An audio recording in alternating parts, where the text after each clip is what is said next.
Alors, où est-ce qu'on va se mettre Oh, oh, c'est sympa. Oh, oh, c'est cool ici. Salut tout le monde. Aujourd'hui, il m'a fait encore plus chier qu'hier, du coup, je vais faire le deuxième exercice du DM de mathématiques. L'exercice 136 dure environ 45 minutes, sachant que l'exercice 133 durait que 20 minutes. Je vais avoir du pain sur la planche. Je tiens à remercier ma classe qui m'a quand même vachement motivé à faire un deuxième épisode. Sachez que toutes vos remarques m'ont fait extrêmement chaud au cœur et je vous en remercie. Je vais essayer de faire des explications plus brèves et moins détaillées que la dernière fois pour que ce soit plus rapide et plus fluide. Voilà, je vais pas être trop barbant et je vous souhaite bonne chance. Attention, transition. Ouais. Ah, oula. Par contre, je suis vraiment petit. Attendez, je vais agrandir ça. Voilà, on est bien là.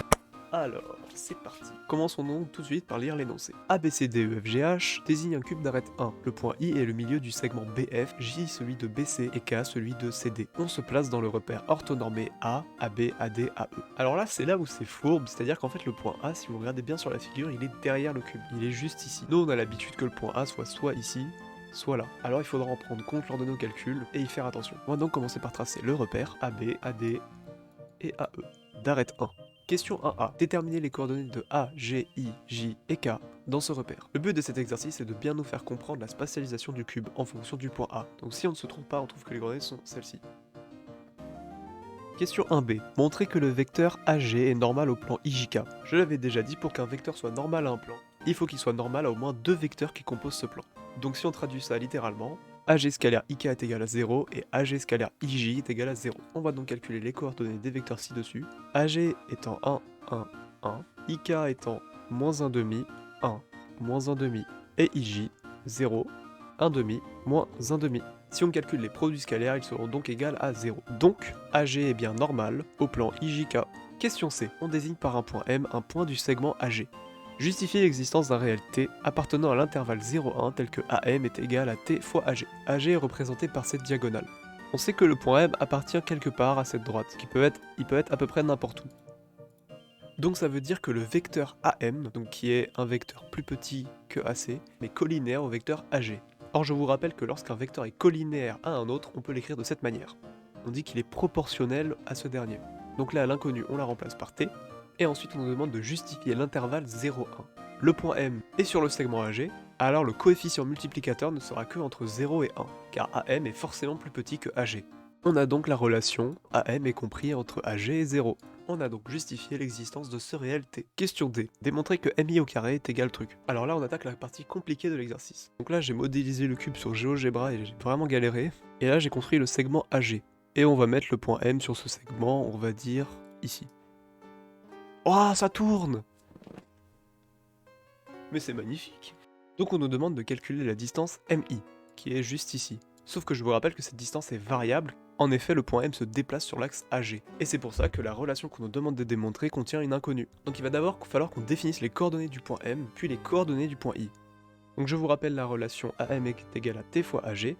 Or AG est égal à 1, 1, 1. Donc AM est égal à T, T, T. Puisqu'on multiplie les coordonnées de AG par T. Or le point A est en 0, 0, 0. Donc forcément le point T sera en T, T, T. Si on construit le vecteur AM, on fera T-0, T-0, T-0 et ça fera bien TTT. Et on rappelle les coordonnées du point I, 1, 0, 1 demi, donc le vecteur MI sera en 1 moins T, 0 moins T, 1 demi, moins T. On nous demande de calculer MI au carré, donc on fait la somme des carrés de toutes les longueurs. Le 2 fois étoile, ça désigne la puissance. Donc MI au carré est égal à A moins T au carré, plus moins T au carré, plus 1 demi moins T au carré. Oups. On développe tout ça et on trouve que MI est égal à 3t au carré moins 3t plus 5 quarts. On a donc démontré la longueur au carré de MI.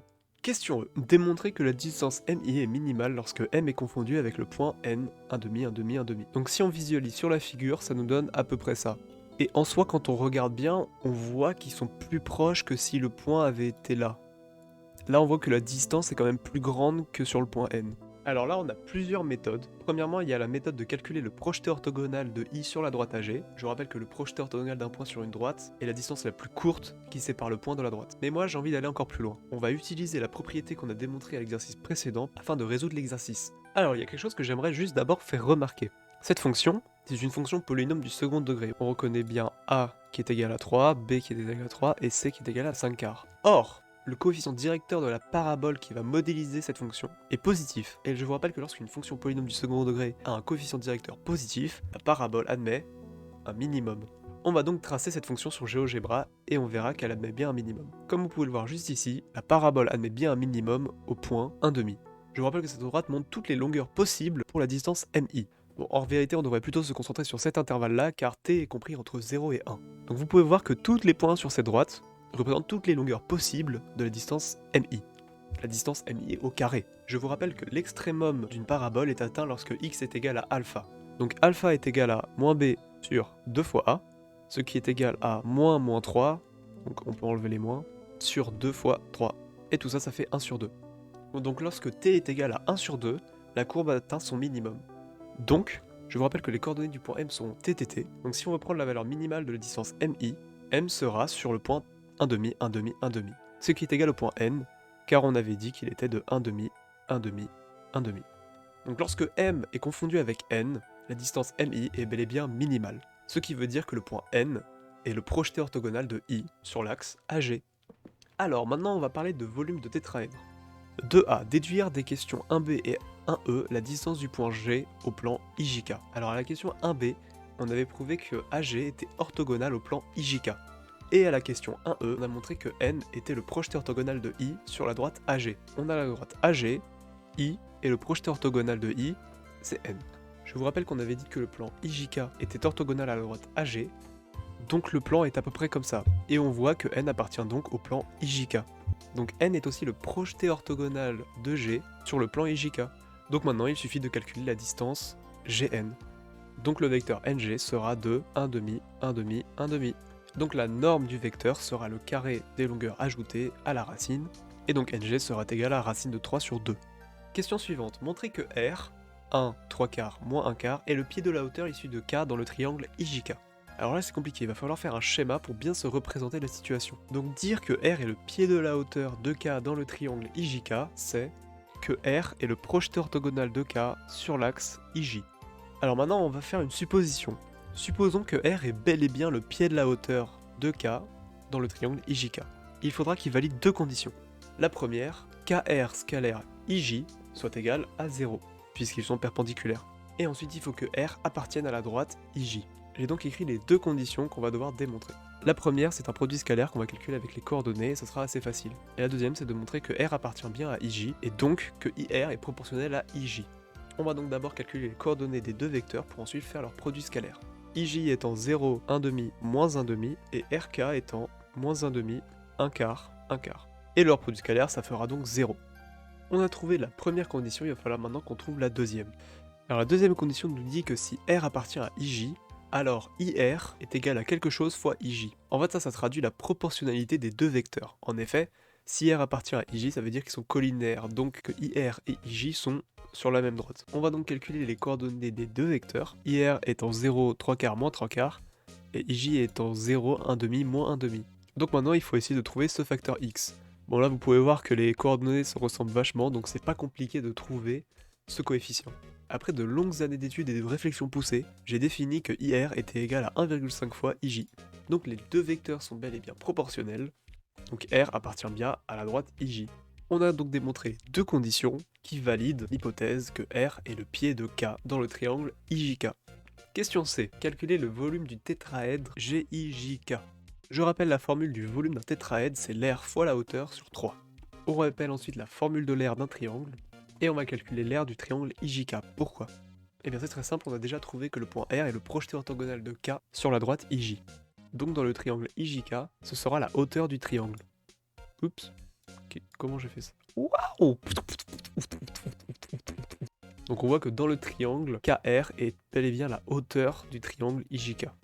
On a déjà calculé les vecteurs, il faut juste calculer leurs normes, et j'ai la flemme de détailler les calculs. Donc avec le calcul de leur norme, on trouve que l'aire du triangle IJK est de racine de 3 sur 8. Donc le volume de GIJK, c'est l'aire de IJK, fois la hauteur, donc la hauteur du point G par rapport au triangle IJK. Je vous rappelle qu'on avait dit que NG est la distance du point G par rapport au plan IJK.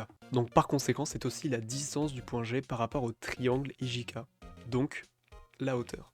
Donc ce qui est égal à racine de 3 sur 8 fois racine de 3 sur 2 divisé par 3, et tout ça, ça nous donne 1/16. On a donc démontré que le volume du triangle GIJK était 1/16 du cube.